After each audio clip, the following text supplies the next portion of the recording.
निषाद राज सुमंत्र जी पहुंचे दशरथ जी के पास।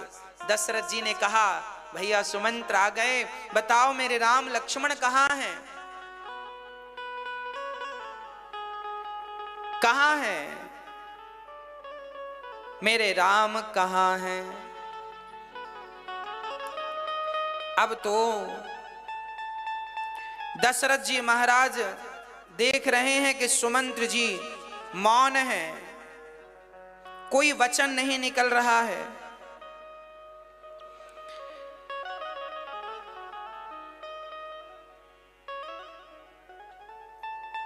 दशरथ जी महाराज कहते हैं, सुमंत्र कुछ बोलते क्यों नहीं? तब सुमंत्र जी ने कहा, प्रभु राम नहीं आए, राम नहीं आए। पहली रात तमसा के तट पर गुजारी, दूसरी श्रृंगवेरपुर, फिर केवट ने नाव में बिठाकर पार लगाया। उसके बाद तो निषाद जी संदेशा लेकर आए कि वो चित्रकूट में है।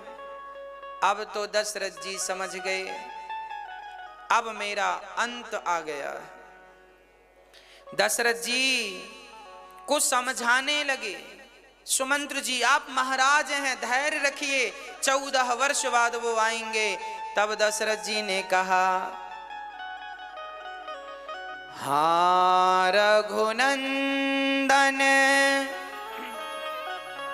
प्राण प्रीते,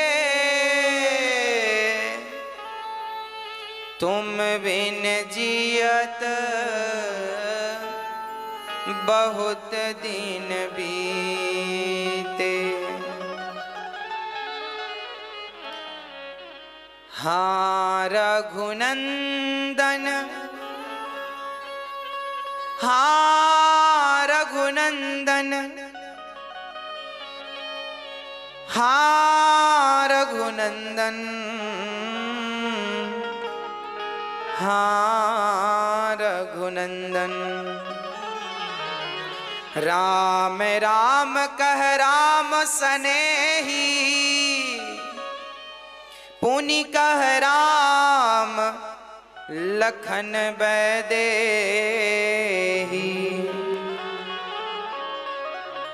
दशरथ जी ने कहा, अब मेरा अंत आ गया। अच्छा हुआ था जो मुझे उन तपस्वी अंधों ने श्राप दे दिया था, नहीं मैं आज जी कर क्या करता। रानियों ने कहा, श्राप किसने दिया था? बोले, एक बार मैं शिकार खेलने गया तो वहां मैंने देखा कि कोई पानी पी रहा है, मैंने बाण मारा, वहां कोई जानवर नहीं था, वहां श्रवण कुमार थे और श्रवण कुमार की छाती पे बाण लग गया। श्रवण कुमार ने कहा, मेरे अंधे माता पिता रो रहे हैं, प्यास से तड़प रहे हैं, मैं पानी का घड़ा लेकर गया और जब उनके माता पिता को दिया, उन्होंने समझ लिया कि ये मेरा पुत्र नहीं है, कौन हो दुष्ट तुम? तब उन्होंने कहा, दशरथ जी ने, महाराज क्षमा करो, मेरे हाथ से आपके पुत्र की मृत्यु हो गई है। तड़प तड़प करके मां ने प्राण त्याग दिया, श्रवण की मां ने, और उस पिता ने श्राप दे दिया, श्रवण के पिता ने, अंधे ने। दशरथ, जैसे हम अपने पुत्र के लिए तड़प तड़प कर प्राण त्याग रहे हैं, तुम भी अपने पुत्रों के लिए तड़प तड़प करके मर जाओगे। दशरथ जी को याद आ गया अपना श्राप। राम राम हा राम कही, राम राम कही राम, तनु परिहरि रघुवर बिरह, राव गयऊं सुरधाम। राम राम कहते हुए दशरथ जी के प्राण निकल गए, प्राण निकल गए, अचेत होकर के गिर पड़े। जियन मरण फल दशरथ पावा, अंड अनेक अमल जसु छावा। आज जीने और मरने का फल गोस्वामी जी लिख रहे हैं। आज दशरथ जी ने ये फल पाया। राम राम कहते हुए दशरथ जी ने प्राण त्याग दिए। राम, तुम्हारे बिना भी क्या जीना। राम जी का चिंतन करते करते देखो तो सही, हम लोग जिंदा रह लेते हैं, पर दशरथ जी राम के बिना एक क्षण जीवित ना रह पाए। सारी रानियां रोने लग गईं। बिल पही बिकल दास अरुदासी, दास दासी नगर में घर घर में लोग रोने लग गए। ऐसा राजा चला गया, ऐसा धर्मात्मा राजा चला गया। तब गुरु वशिष्ठ जी ने आकर सबको समझाया, दुख कम किया। एक नाव मंगाई, नाव में तेल भरा, तेल भरकर दशरथ जी का शरीर उसमें रख दिया ताकि उनकी बॉडी शरीर खराब ना हो। और तुरंत श्री वशिष्ठ जी महाराज ने भरत और शत्रुघ्न को ननिहाल अपने सैनिकों को कहा, जाओ वायु के वेग से जाना और कुछ भी पूछे भरत तो कुछ बताना मत, बस ये कहना गुरुदेव ने बुलाया है। ननिहाल रथ पहुंचा और भरत जी को अपशगुन काफी दिन से हो रहे थे। अयोध्या से लोग आए, गुरु की आज्ञा है जल्दी चलना है। जैसे थे भरत जी वैसे ही रथ पर बैठे, ये नहीं कि समय लगाएं तैयारी में। शत्रुघ्न और भरत जी चले, वायु के वेग से रथ अयोध्या आया। और जब अयोध्या आया तो सारी अयोध्या वीरान हो चुकी थी। कोई कहीं खुशी नजर नहीं आई। किसी के द्वार पर ना तो जलता हुआ दिया नजर आया, ना तो घर के द्वार पर आंगन पर तुलसी लगी थी, वो तुलसी भी बेचारी मुरझाई हुई सी थी। भरत जी समझ गए कुछ बहुत बड़ा अनर्थ हो गया है। पूछ रहे हैं, भैया क्या हुआ, कुछ तो बताओ। पर कोई उत्तर नहीं। भरत जी दौड़कर पहुंचे अपनी मां कैकेयी मां के पास। मां बताएगी क्या हुआ है। लगता है हमारे भैया पर कोई संकट आया है। और मां कैकेयी भैया पर संकट देख नहीं सकती, इसलिए पहले मां के पास गए, क्योंकि मां सबसे ज्यादा, कैकेयी सबसे ज्यादा राम से प्यार करती थी। भरत जी चले तो धन्य है ये कैकेयी मां। पत्थर भी इतना कठोर नहीं होता जितनी कठोर ये कैकेयी। पति मरा पड़ा है, पति का भी अंतिम संस्कार नहीं हुआ। और रामचरितमानस में गोस्वामी जी लिख रहे हैं कि जब भरत आए तो दिया जलाकर सोने की थाली में भरत की आरती उतार रही। अब सोचो, जिस स्त्री का पति मरा पड़ा हो, अभी अंतिम संस्कार भी ना हुआ हो, वो स्त्री क्या अपने बेटे की आरती उतारेगी? पता नहीं कैकेयी मां को क्या हो गया है। कैकेयी हर्षित एहि भांति, मनहु मुदित दब लाई किराती। भरत ने कहा, मां क्या हुआ मां, ये सब शांति क्यों है? तब कैकेयी ने कहा, बेटा भरत, मैंने कुछ बात संभाली थी, तात बात में सकल सवारी, मैंने सारी बात बना ली। अच्छा क्या बात बना ली मां आपने? बीच बिगाड़ूं, विधाता ने बिगाड़ा। क्या बिगाड़ दिया विधाता ने? बोले राऊ तुम्हारे पिता दशरथ जी बीच में ही उनके प्राणांत हो गया। दशरथ जी के मरने की खबर कैकेयी ऐसे सुना रही है जैसे कोई उत्सव सुना रही हो। अब तो भरत की आंखों से आंसू गिरने लगे। मां, पिताजी नहीं रहे ना पुत्र। अब तो भरत जी रोने लगे, हे पिताजी मैं कितना अभागा हूं, आपने प्राण त्यागे और मैं आपके पास नहीं था। क्या हो गया मां, कैसे पिता ने प्राण त्याग दिए?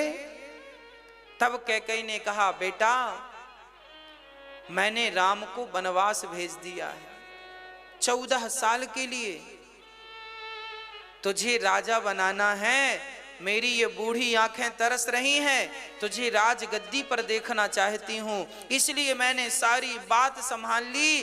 कैकेयी माँ ऐसे कहती जा रही हैं, ऐसी कहती जा रही हैं जैसे इन्हें कोई दुख ही ना हो।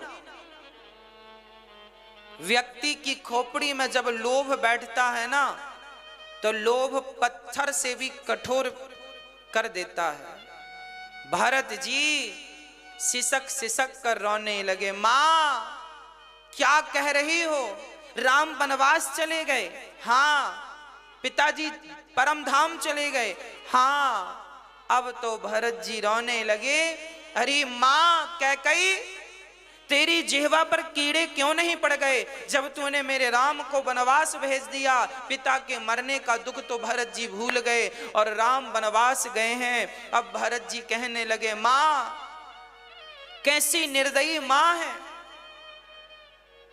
कोई कहे कि मैं मछलियों के लिए तालाब खाली कर रहा हूं, कोई मछलियों के प्राणों की रक्षा के लिए तालाब खाली कर दे, तो क्या उसे समझदार कहा जाएगा? मां, अरे पानी के बिना जैसे मछली मर जाती है, उसी प्रकार मां तेरा भरत अब राम के बिना जिएगा नहीं।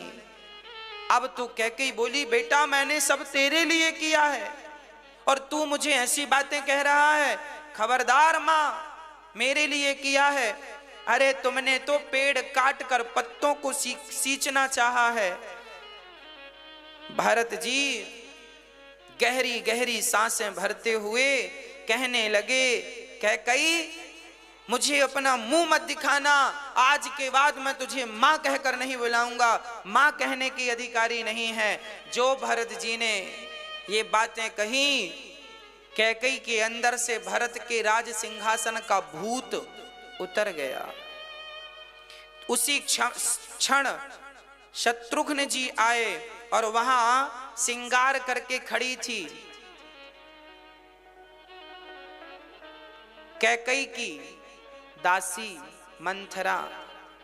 भरत जी खड़े हैं। शत्रुघ्न जी अब समझ गए कि यहां बातों से काम नहीं बनेगा, तो शत्रुघ्न जी ने मंथरा को लातें जमानी शुरू कर दी। एक लात मारा तो गई दीवार से मंथरा टकराई और उसके सारे दांत बाहर आ गए। बाल पकड़ करके और झाड़ू पड़ी थी, झाड़ू से जो शत्रुघ्न जी ने मंथरा की पिटाई की, भरत जी को दया आ गई। भरत जी ने कहा, शत्रुघ्न इसे मत मारो, इसका कोई दोष नहीं है।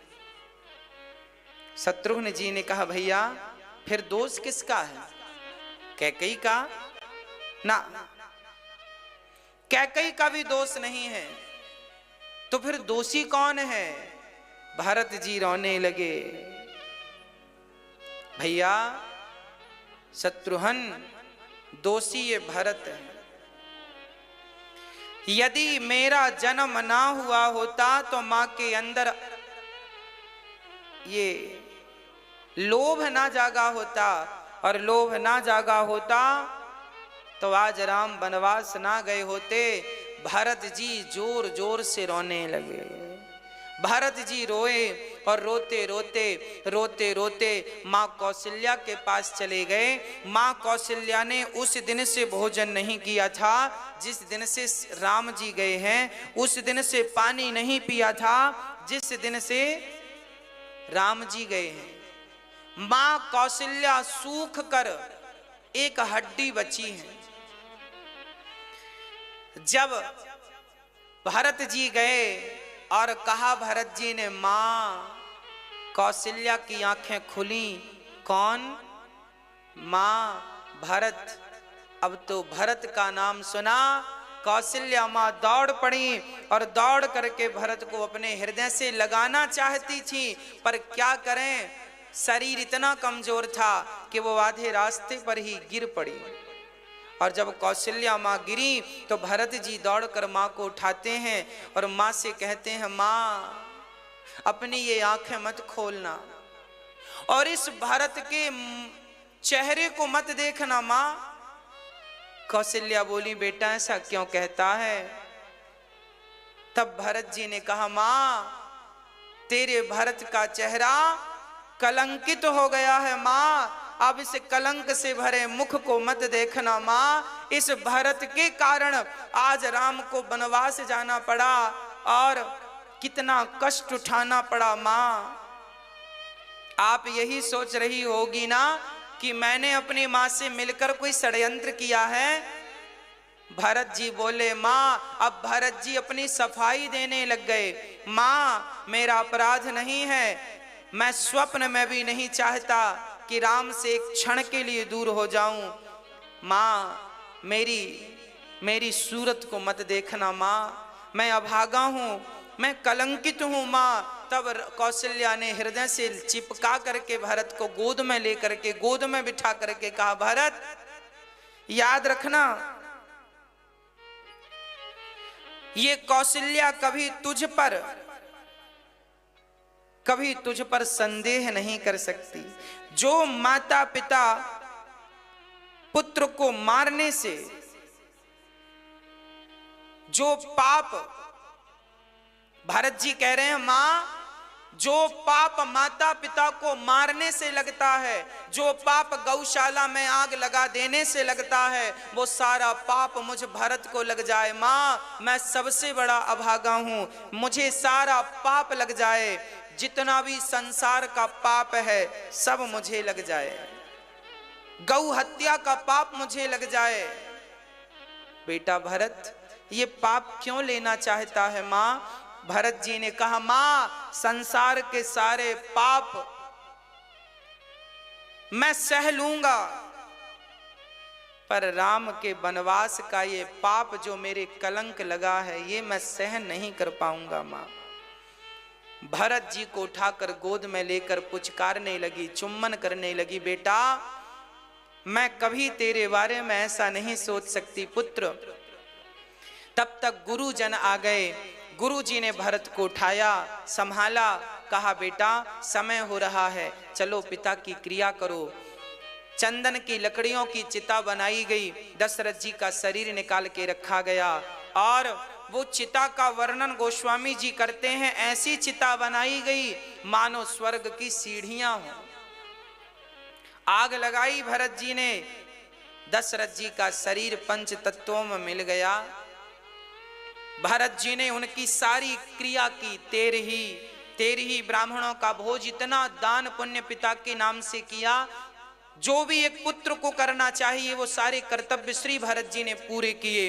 अब जब सब हो गया, पिता का संस्कार इत्यादि, तब एक सभा लगी। उस सभा में गुरु वशिष्ठ जी बैठे और भरत जी को बुलाया गया। भरत जी आप बैठो, सुनो भरत, पिता की आज्ञा तुम्हारे भाई राम ने मानी और वो 14 साल के लिए वनवास चले गए।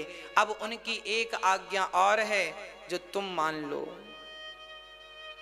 भरत जी ने कहा, गुरुजी कौन सी आज्ञा? कौन सी आज्ञा? तब वशिष्ठ जी ने कहा कि तुम राजा बन जाओ। ये कहते हुए भरत जी रोने लगे, मेरे पिता चले गए, मेरे भाई वनवास चले गए, अब मैं राजा बनूं। तब वशिष्ठ जी समझाते हैं, सुनहु भरत भावी प्रबल, बिलख कहूं मुनिनाथ, हानि लाभ जीवन मरण, जस अप जस विधि हाँ। भरत को समझाते समझाते गुरु वशिष्ठ जी रोने लग गए। सोना हूं भरत भावी प्रबल, बिलख बिलख बिलख कर, बिलख कहाँ हूं मुनिनाथ। भरत जी को समझाते हुए रोने लगे वशिष्ठ जी। गुरुदेव मुझ अधम नीच को आप कह रहे हैं राजा बन जाओ। भरत जी चुपचाप बैठे हैं। गुरु वशिष्ठ जी समझा रहे हैं, तुम इतना सोच ना करो। सोचिए विप्र जो वेद विहीना, सोचिए नृपति जो नीति न जाना, सोचिए शूद्र विप्र अवमानी, सोचिए पुनि पति वंचक नारी। जो नारी अपने पति का त्याग करके पर पुरुष के संग रहती है वो सोचे, जो राजा प्रजा का पालन नहीं करता वो सोचे, जो ब्राह्मण वेद नहीं पढ़ता समझता नहीं है वो सोचे। आप तो धर्मात्मा हो भरत, आप क्यों सोच रहे हो? भरत जी ने कहा गुरुदेव मुझे राजा बनाएंगे ना तो ये पृथ्वी रसातल में चली जाएगी। गुरु वशिष्ठ जी ने कहा क्यों चली जाएगी रसातल में? तब भरत जी ने कहा कि गुरुदेव, वशिष्ठ जी ने कहा रावण जैसा पापी राजा बना तो पृथ्वी रसातल में नहीं गई, हिरण्याक्ष हिरण्यकश्यपु जैसे पापी राजा बने तो पृथ्वी रसातल पे नहीं गई, तुम जैसा धर्मात्मा भरत राजा बन जाएगा तो क्या पृथ्वी रसातल में चली जाएगी? भरत जी ने कहा हां चली जाएगी। क्यों चली जाएगी? तब कहा सुनो गुरुदेव, अरे हिरण्याक्ष हिरण्यकश्यपु तो राक्षस थे, रावण कुंभकर्ण तो राक्षस हैं। अरे राक्षस होकर कोई गलत करे तो बात समझ में आती है कि चलो वो तो राक्षस ही है, पर जब भरत जैसा धर्मात्मा, जब भरत जैसे लोग भी जब पृथ्वी के साथ धर्म के साथ गलत करेंगे तो पृथ्वी तो रसातल में चली ही जाएगी ना। पापी व्यक्ति पाप करे तो समझ में आता है, पर समझदार जानकार व्यक्ति गलत करने लग जाए तो पृथ्वी तो रसातल में चली जाएगी। सामान्य व्यक्ति चोरी करे तो समझ में आता है, पर हम चोरी करने लग जाएं तो पृथ्वी रसातल में चली जाएगी। आप जैसे धर्मात्मा लोग चोरी करने लग जाएं, असत्य बोलने लग जाएं, तो ये बताओ पृथ्वी फिर किसके बल पर रहेगी? ये तो बताओ। अभी पृथ्वी टिकी है तो केवल सत्यवादियों के धर्मात्माओं के बल पर टिकी है, और जिनके बल पर टिकी है वह भी जब गलत सोचने और गलत करने लग जाएंगे तो पृथ्वी रसातल नहीं चली जाएगी। मुझे भरत जी ने कहा गुरुदेव अभी मैं राजा बना नहीं हूं, केवल मेरी मां ने मुझे राजा बनाने का केवल संकल्प लिया है, केवल सोचा है। सोचिए कि जब मुझ जैसे अभागे को राजा बनाने की बात अयोध्या में उठी तो अयोध्या में आग लग गई। अभी मैं राजा बना नहीं, केवल बनाने की बात मेरी मां ने उठाई तो केवल बात उठने मात्र से मेरे भैया 14 वर्ष के लिए चले गए और पिता परम धाम सिधार गए। सोचो कि मैं अभी राजा बना नहीं हूं तो अयोध्या में इतना अनर्थ हो गया, और यदि धोखे से मैं राजा बन जाऊंगा पिता गुरुदेव तो ये पूरी की पूरी अयोध्या पूरी पृथ्वी रसातल में चली जाएगी। ये पृथ्वी किसके बल पर टिकेगी इस धरा पर? भरत जी ने कहा, भरत जी की इस बात को अच्छा सबको क्या लग रहा था कि जैसी मां है वैसे ही बेटा होगा, परंतु जैसे कीचड़ से कमल उत्पन्न होता है आज उसी प्रकार कैकई से भरत उत्पन्न हुए हैं, जिसमें कीचड़ की एक बूंद नहीं है। अर्थात गंदे विचार कैकई मां के और पवित्र विचार भरत के, एक कीचड़ की तरह और एक कमल की तरह। भरत जी ने कहा मैं सुबह अपने राम को लेने जाऊंगा, राम का दर्शन करने जाऊंगा। मैं कहूंगा कि भैया आप चलो, अयोध्या के राजा आप बनो, उनके बदले मुझे जिंदगी भर यदि मुझे बिताना पड़ा तो मैं वनवास में बिता लूंगा। भरत जी महाराज की सब जय जयकार करने लगे। वाह भरत, धन्य हैं आप। अब तो सुबह हुई, तैयारियां चालू हुई, भरत जी चल रहे हैं राम से मिलने के लिए।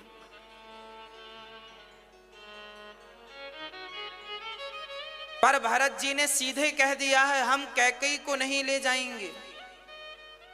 जब कौशल्या मां ने सुना कि भरत ने कहा है कैकेयी नहीं जाएंगी तो कौशल्या ने भरत को बुलाया, बेटा भरत, हाँ माँ, तू कैकेयी को नहीं ले जाएगा? ना माँ, अभागिन को नहीं ले जाऊंगा, इसके कारण तो आग लगी है। तो फिर बेटा मेरा भी नाम हटा दो, तेरी मां कौशल्या भी नहीं जाएगी। क्यों मां, आप क्यों नहीं जाएंगी? बेटा कैकेयी नहीं जाएगी तो फिर मैं क्यों जाऊंगी? क्योंकि राम मेरा दूध थोड़ी पीता था, राम तो कैकेयी का दूध पीता था ना। राम पूछेगा मेरी मां नहीं आई, कैकेयी नहीं आई, तो क्या जवाब दोगे? भरत धर्म संकट में पड़ गए। धन्य है मां, धन्य है एक मां, ये है कौशल्या, जो कैकेयी का भी पक्ष ले रही है, जिसने बड़ी निर्दयता से इनके बच्चे को वनवास भेज दिया। आज वह कौशल्या कैकेयी का पक्ष ले रही है। देखो तो, जहां एक दूसरे से इतना प्रेम हो, उसी नगरी को अयोध्या कहते हैं। ये कथाएं हृदय को परिवर्तित करने वाली हैं। भरत जी बोले, ठीक है मां, यदि आपकी आज्ञा है तो ये भरत आपकी आज्ञा कैसे टाल सकता है। भरत तैयारी करने लगे जाने की। तभी भरत जी कुछ योग्य लोगों को बुलाकर अयोध्या की रखवाली के लिए लगाते हैं कि हम सब चले गए और किसी ने अयोध्या पर आक्रमण कर दिया तो किसी ने भरत से कहा कि जब तुम राम को ही राजा बनाना चाहते हो तो फिर यहाँ की चिंता क्यों है? तब भरत जी ने कहा, देखो ये राज्य हमारा नहीं है, पर हमारे राम का तो है, राम का है, इसलिए राम के राज्य में कोई गलती ना हो, गलत ना हो। राम ने हमें जो जिम्मेदारी सौंप रखी है, 14 साल बाद जब उन्हें हम राजा बनाए तो सही सलामत उन्हें राज्य मिले, सिंहासन मिले, संपत्ति सब रघुपति के आही, जो विनु जतन चलाऊं तजी ताही, सारी संपत्ति रघुनाथ की है। देखिए जरा, भरत जी अयोध्या में रहते जरूर हैं, पर अयोध्या की हर संपत्ति को वो अपनी ना मानकर रघुनाथ जी की मानते हैं। कितनी बढ़िया बात है। भरत जी देख रेख बराबर करते हैं, पर विचार यह है कि ये संपत्ति रघुनाथ जी की है, भगवान की है। बस भक्तों, ये छोटी सी बात आप समझ लो। आप भी अपने घर परिवार में रहो, आनंद से रहो, पर इस विश्वास से, इस विचार से रहो कि यहां पर जो भी है वो मेरा नहीं है, वो रघुनाथ जी का। घर, पत्नी, पति, बेटा, बेटी, यहां तक कि ये शरीर भी, इस शरीर पर भी क्या आपका अधिकार है? है नहीं, पर लोगों ने मान रखा है। और धन्य है भरत जी जो ये हमें सिखा रहे हैं कि अधिकार किसी पर नहीं है, अधिकार है तो केवल राम के चरणों पर। भरत जी योग्य लोगों को अयोध्या की जिम्मेदारी देकर चित्रकूट की यात्रा में चल पड़े। सारी रानियां रथ पर चढ़कर जा रही हैं, लोग नगर से बच्चे बूढ़े सब जा रहे हैं, सारा नगर चल पड़ा राम से मिलने के लिए। नगर खाली हो गया। अब क्या हुआ? कोई रथ पर, कोई घोड़े पर, कोई हाथी पर, कोई पालकी पर जा रहा है। भरत जी को लगा मेरे राम जब पैदल गए तो भला मैं क्यों जाऊं रथ पर। भरत जी पैदल चलने लगे। भरत जी जब पैदल चले तो भरत जी के पांव में छाले पड़ने लगे। भरत जी के पांव में जब छाले पड़े, भरत जी को पांव में दर्द हुआ तो भरत जी रोने लगे, जोर जोर से रोने लगे। किसी ने कहा, भरत जी क्यों रो रहे हो? आपके पांव में छाले पड़ गए, क्या इसलिए रो रहे हो?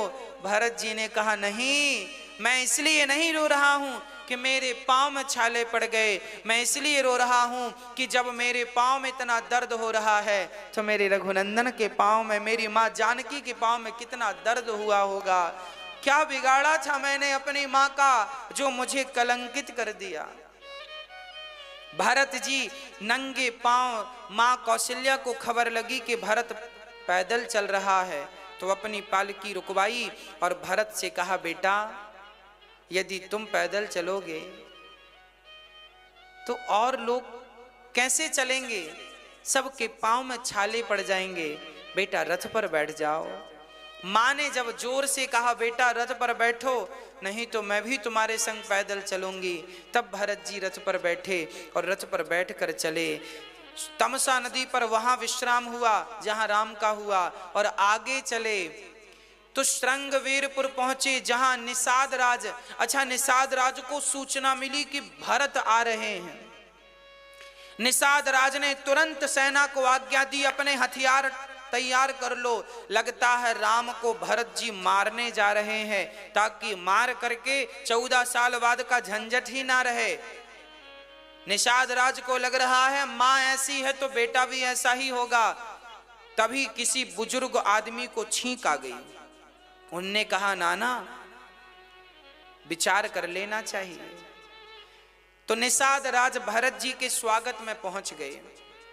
देखें तो सही, सेना तैयार थी कि कुछ भी गड़बड़ दिखेगा तो टूट पड़ेंगे, पर भरत का प्रेम, जब भरत जी जब सुमंत्र जी ने बताया कि भरत भैया ये निषाद राज हैं, दूसरी रात राम जी इनके यहाँ विश्राम किए और राम ने इन्हें अपने हृदय से लगाया।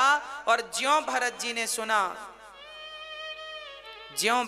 ने सुना कि राम ने निषाद राज को अपने हृदय से लगाया है, भरत जी अपने रथ से कूद गए और कूद करके भरत जी निषाद को हृदय से लगाकर लिपटा कर रोने लगे। किसी ने कहा, भरत जी ये नीच जात का है, इसे आपने हृदय से क्यों लगाया? तब भरत जी ने कहा, जिसे राम ने अपने हृदय से लगाया हो उसे भला हम हृदय से क्यों ना लगाएं। इसे हृदय से लगाने से ऐसा प्रतीत होता है जैसे हमने अपने राम को हृदय से लगाया। भरत जी वहां रुके, निषाद राज ने दर्शन कराया। राम जी यहाँ सोए थे, सिया जी यहाँ सोई। उस घास के बिछौनों को देखकर भरत जी रो पड़े। राम सिया जी रोई थी तो उनकी साड़ी के कुछ घुंघरू वहां पर गिर पड़े। भरत जी ने उन्हें उठाया, देखा ये माँ के घुंघरू हैं, साड़ी के, उनके वस्त्र आभूषण हैं।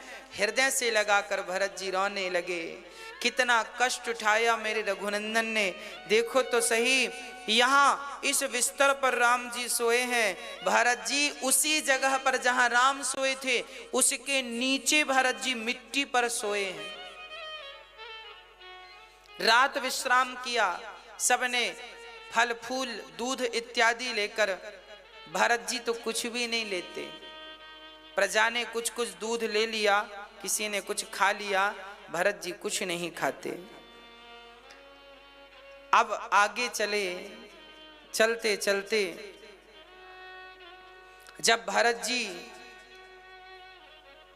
प्रयागराज पहुंचे तो प्रयागराज में भरत जी, भरत तीसरे पहर कह कीन्ह प्रवेश प्रयाग। भरत जी प्रयाग जब पहुंचे, प्रयागराज संगम में स्नान किया भरत जी ने और स्नान करके प्रयागराज से कहा, प्रयागराज जी प्रसन्न हो गए, वाह भरत आपकी भक्ति अमर है, बताओ तुम्हें क्या चाहिए। तब भरत जी ने कहा, अर्थ न धर्म न काम रुचि, गति न चाहूं निर्वाण, जन्म जन्म रति राम पद, यह वरदान न आन। आज भरत जी कह रहे हैं प्रयागराज जी से, सुनो अर्थ ना। भरत जी क्या कह रहे हैं, हमें अर्थ नहीं चाहिए, अर्थ ना। अच्छा, पहली बात अर्थ से क्यों शुरू की भरत जी ने? क्योंकि अर्थ के कारण ही तो इतना बड़ा अनर्थ हुआ है। अर्थ मां को लोभ आया, याद रखना, अर्थ अनर्थ करता है। अर्थ न धर्म ना काम रुचि, गति न चाहूं। ना मुझे अर्थ, ना धर्म, ना काम, ना गति, ना मोक्ष, कुछ नहीं चाहिए।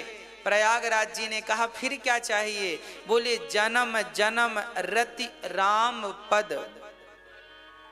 हर जन्म में राम के चरणों की सेवा, राम के चरणों की भक्ति मुझे मिले, ऐसा भरत जी महाराज मांग रहे हैं।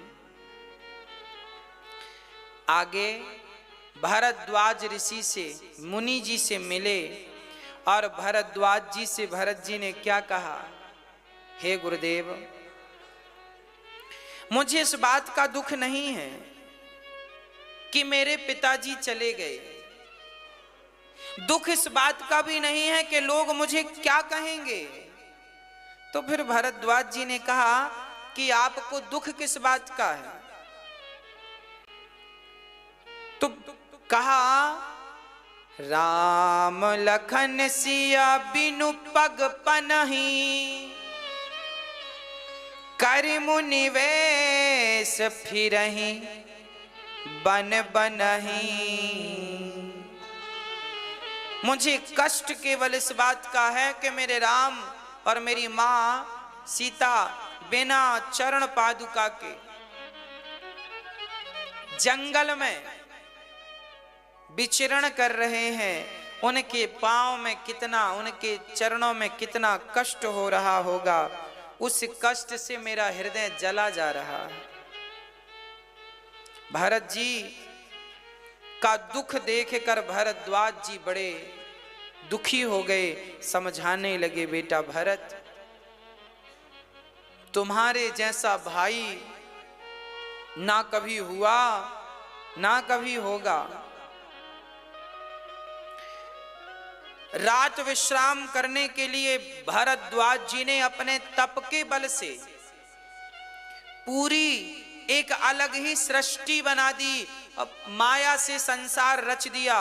भारत जी को रहने के लिए जितने अवधवासी थे सबको रहने को बढ़िया कमरा, खाने की व्यवस्था, अप्सराएं, गंधर्व, क्या क्या ना रच दिया तप के बल से। मानो भरद्वाज जी देख रहे हैं कि भरत जी का मन भोगों में तो नहीं है।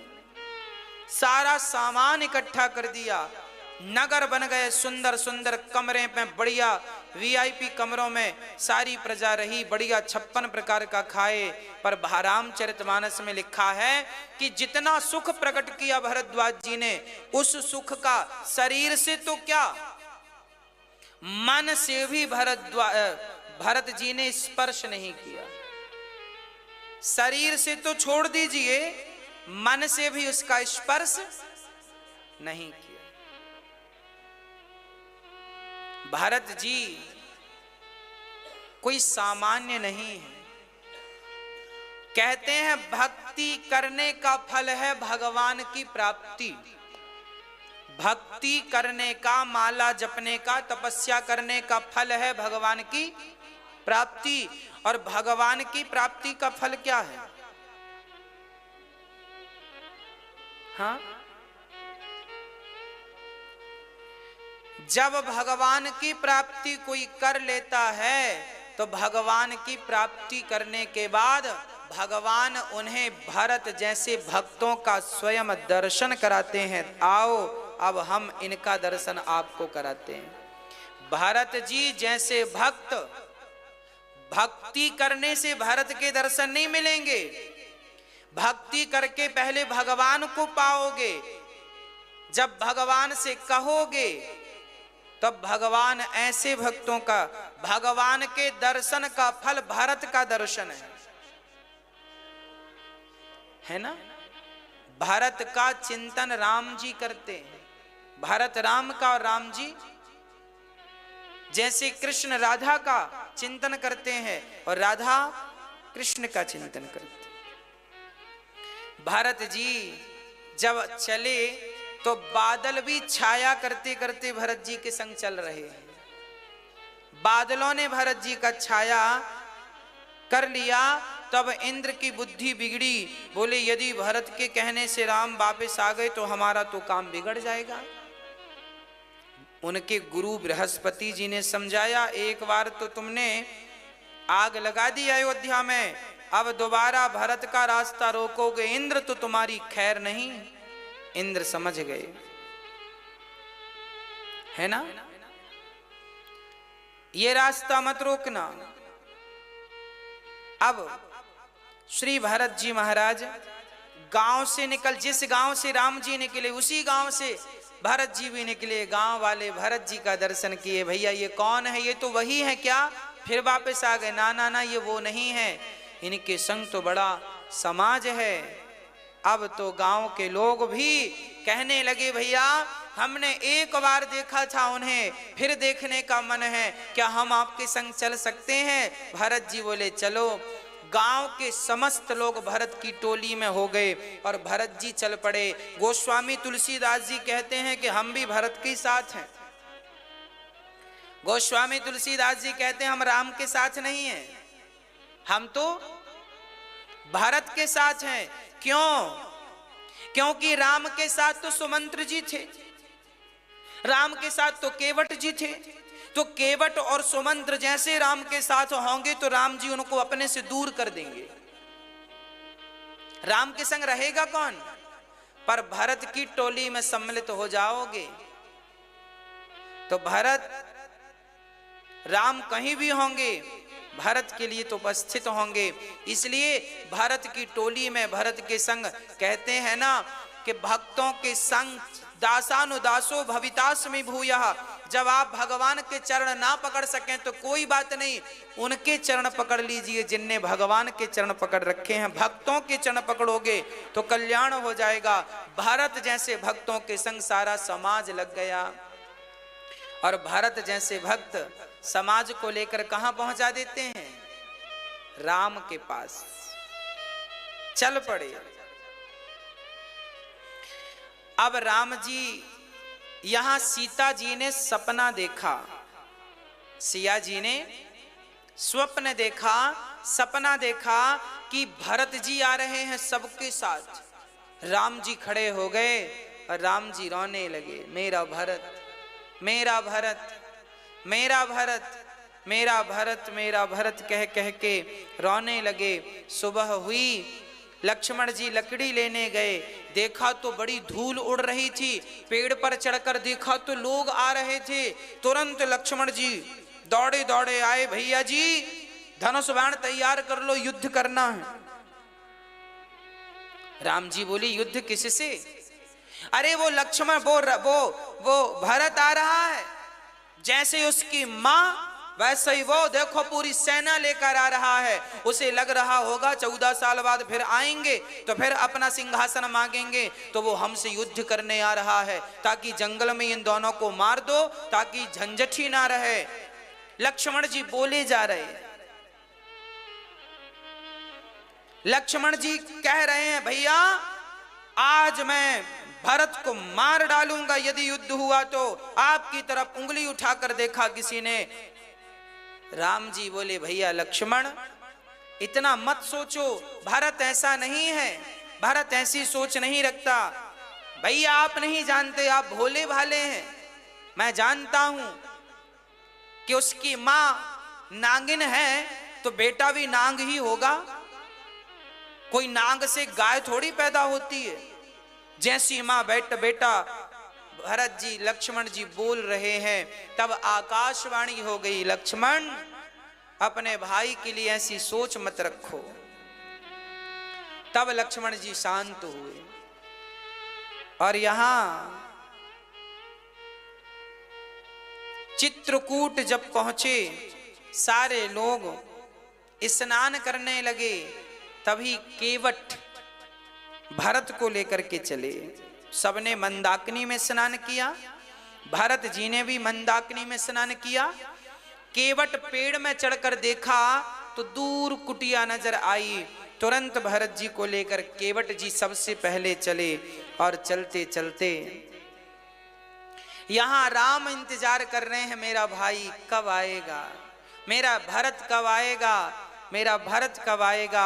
और वहां भरत जी मन में ग्लानि कर रहे हैं, पता नहीं मुझे राम देखेंगे भी नहीं, ऐसा तो नहीं मुझे देख के आंख फेर लें, मुंह फेर लें।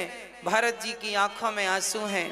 रोते रोते भरत जी सोचे कि मेरे भाई पैदल चल के गए तो मुझे सिर के बल चलकर जाना चाहिए। और सिर के बल वो चलने लगे तो केवट ने रोका, भैया क्या कर रहे हैं आप, चलो ऐसे ही। चलते चलते चलते चलते जब भरत जी ने देखा कि ये घास की झोपड़ी सामने खड़ी बनी है और वहां माता सीता खड़ी हैं और आगे की तरफ भगवान श्री राम खड़े हैं, और जैसे राम को देखा भरत जी दौड़ करके पाहि नाथ कहीं पाहि गोसाई, भूतल परे लकुट की नाई। भरत जी जैसे लकड़ी खड़ी खड़ी लकड़ी को गिराओ तो बिल्कुल खड़ी यूं गिर जाती है, ऐसे भरत जी राम को देखकर खड़े हो गए, स्तब्ध हो गए और बिल्कुल खड़े खड़े राम जी के सामने उनके चरणों में भरत जी धड़ाम से गिर गए। राम जी के हाथ से धनुष बाण गिर गए। हां, राम ने कभी अपने धनुष बाण कभी गिराए नहीं, रावण के सामने धनुष बाण नहीं गिराए, बड़े से बड़े शत्रु दुश्मन के सामने राम जी ने अपने धनुष बाण नहीं गिराए। पर भगवान कहते हैं कि यदि कोई भक्त मेरी शरण में आ जाए तो मैं उसके सामने अपने धनुष बाण गिरा के अपने आप को उसके हवाले कर देता हूं। अपने आप को हवाले कर दिया। अस्त्र शस्त्र गिराना मतलब अपनी पराजय स्वीकार कर लेना। अस्त्र शस्त्र गिराने का अर्थ है अपनी पराजय स्वीकार। हमारी पुलिस कहती है ना, अपने हथियार गिरा दो, हथियार गिरा दो।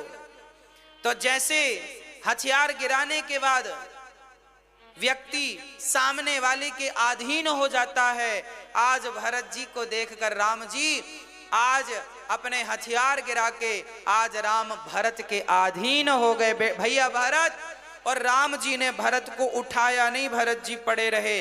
राम जी लक्ष्मण की तरफ देखने लगे, लक्ष्मण तुम्हें बड़ा गुस्सा था ना भरत के लिए, जब तक तुम नहीं कहोगे भैया तब तक हम तुम्हें उठाएंगे। हाँ, तब लक्ष्मण जी ने कहा प्रभु भरत चरणों में पड़े हैं। राम तो झरझर आंसू गिराने लगे, आंखें बंद हो गईं, भरत जमीन पर पड़े हैं, अचेत से हो गए राम जी। तब हिलाया लक्ष्मण ने, भैया भरत जी पड़े हैं। तब आंख खुली, अच्छा भरत को उठा करके रघुनंदन ने अपने हृदय से लगा लिया। बोलिए भक्त वत्सल भगवान की। उठे राम सुनी प्रेम अधीरा, कहूं पट कहूं निसंग धनु तीरा। कहीं धनुष पड़ा, कहीं बाण, और भरत को उठाकर भरत जी भी लकड़ी की तरह गिर गए, यूं सीधा। कहने का अर्थ यह है जैसे लकड़ी गिर जाए तो वो अपने से कभी नहीं उठती, उसे उठाना पड़ता है। उसी प्रकार भरत जी कह रहे हैं राम मैं आपके चरणों में तब तक पड़ा रहूंगा जब तक आप स्वयं मुझे उठा नहीं लेंगे। लकुट की नाई भरत जी पड़े हैं चरणों में, राम ने उठाकर हृदय से लगाया। और जब तक भरत जी राम से गले मिल रहे हैं, अपने हृदय से लगाकर बड़ा सुख पा रहे हैं, भरत जी राम को गले लगाए हैं, राम जी भरत को गले लगाए हैं, तब तक सारी समाज आ गई। और जब सब आए तो सब में से सबसे पहले राम जी सबसे नहीं मिले। प्रथम राम भेंटी कैकई। राम ने भरत को बिठाया और फिर सबसे पहले पालकी से कैकई को उतारकर सबसे पहले मां कैकई को बिठाया है आसन पर। किसी ने कहा ये भरत राम जी ने कैकई को क्यों बिठाया पहले? आज का व्यक्ति बिठाता क्या? आपका कोई अपमान करे तो आप उसकी तरफ देखेंगे क्या? नहीं ना, राम ने देखा, राम ने उन्हें आगे उठा के बिठाया।